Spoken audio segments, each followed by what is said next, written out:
What is good, horror horde? This is your boy Horror Gamer back with another video for you. And boy, do I got a treat for you today. As you can see in the title, this is going to be a Horror Gamer Reviews video. Now, as you know, your boy Horror Gamer's Reviews has spoilers in them all day, every day. So, if you haven't checked out the movie in the title, pause this, check it out, come back, and let me know what you think in the comment section. Now, I'm going to do something a little different. Because this is a newer movie, I'm going to try to cut the spoilers down to a minimum and do a very light spoiler review for you. Now, as you can see in the title, your boy Horror Gamer is reviewing the Horror Pack exclusive for April, and that is Nefarious. And oh boy, where do I begin with Nefarious? First off, I gotta say, this movie was so fucking good. You know your boy Horror Gamer has a very, very soft spot for independent horror, kind of lower budget horror, horror that isn't created in a big Hollywood production agency. That's what your boy Horror Gamer's into, and this right here captures the independent horror feel. Like, you can tell this was a passion project, that this was made with their whole heart, and it was just phenomenal. It's an English film. In a couple places it was shot, like Berkshire, UK, England, and a couple other places in England, but you can tell the accents are really thick, and it's about these four characters who get in pretty nasty with basically a drug dealer, and they owe this dude money. They don't have the money, and they have to find the money, basically, or they're gonna get fucked up. So the guy, the main character, he's a real ass. Like, the guy who played him is so good, because I really disliked the main character. The way he treated women, his girlfriend, the way he treated his friends in general, the way he treated the one character, Clive. And let me tell you something. The actor, I don't know if the actor who played Clive was mentally challenged, or he's just that good. Like, he played a mentally challenged person so well that you felt sorry for this character. Like, throughout the whole movie, you just wanted to give the guy a hug, man. He needed a hug. But no, in all seriousness, the guy who played him was phenomenal. He really was.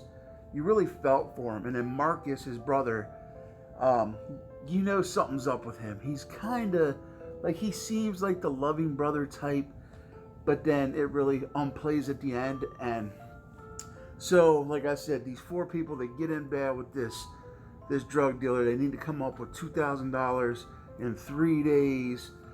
And so what do? They think it's a good idea to go rob a house. They hear about this house. Sorry, my nose itches. That has this safe in it that has all this money. And so they go in the hopes of breaking into this house to find this safe. And the house belongs to Clive and his brother Marcus. And Lou, which is the main character's girlfriend, I believe, she's the one who tells him about this house. And now the movie basically plays in a flashback.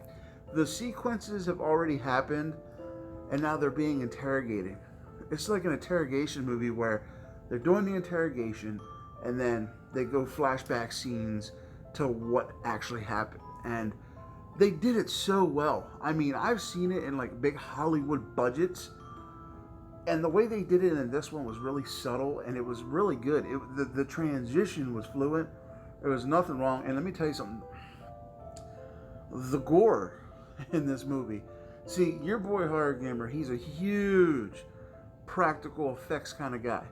CGI, it's okay if you can do it correctly, but my heart's always with your practical effects. you know, your practical effects artists, you know, like everybody knows Tom Savini, the king of practical effects. Well, the practical effects in this movie were fucking awesome.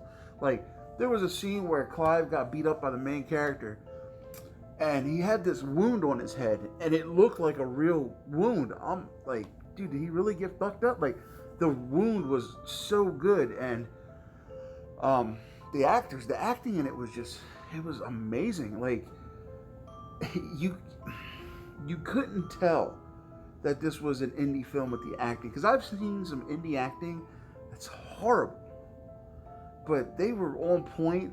The guy who played Marcus, he was good, but like I said, Clive, the guy who played him, man, kudos to you, dude. You really, like I said, I wanted to give Clive a hug. Well, anyway, so they break into this house, and they end up getting locked in this fucking torture chamber type room, and the one guy steps on this barrel, okay? He's trying to grab for something, and then the lid for the barrel falls, and he falls into this tub of fucking acid, and the gore effects in that when he's burning up is is crazy, man. Like, and then they all like pass out when they wake up. My man's the main character, who's a real asshole. He's chained to a bed, and his fucking feet are all fucked up. Other girls tied to a chair. Listen, I don't want to get into like specifics on how people are taken out or ruin the ending for you, because there's a huge twist at the end where when I saw it, I was like, yo, what the hell? And that's the kind of movie I like. I like a kind of movie where I can sit there and watch it, and then just when I fucking think I know what's going on, bam, you hit me in the face with what they hit you in the face with. So, listen, guys. Definitely, if you can somehow get your hands on this, do it. This movie is definitely worth the watch. I definitely recommend this. I'll have to give this an 8 out of 10. Like, this movie was really good. Like I said, this shit to me is like crack. I love independent horror. I love your B movies. I love independent horror. I love stuff like this. And, you know, Ash Mountain Productions, production company, released this. Good shit. Like, you guys really hit a home run with this. Keep up the good work. I mean, it was awesome. It was a really good movie, really well done. Acting was great. The gore was phenomenal. Yeah, the plot twist at the end was just, it blew me away. It was such a good movie. Definitely check it out. Nefarious, if you get your hands on it, definitely get your hands on it. All right, Horror Horde. Well, that was my review of the Horror Pack exclusive for April. Hope you enjoyed it. Definitely check it out. Highly recommended. And don't forget, next Friday, 4 o'clock, you need to have your submissions in for the contest.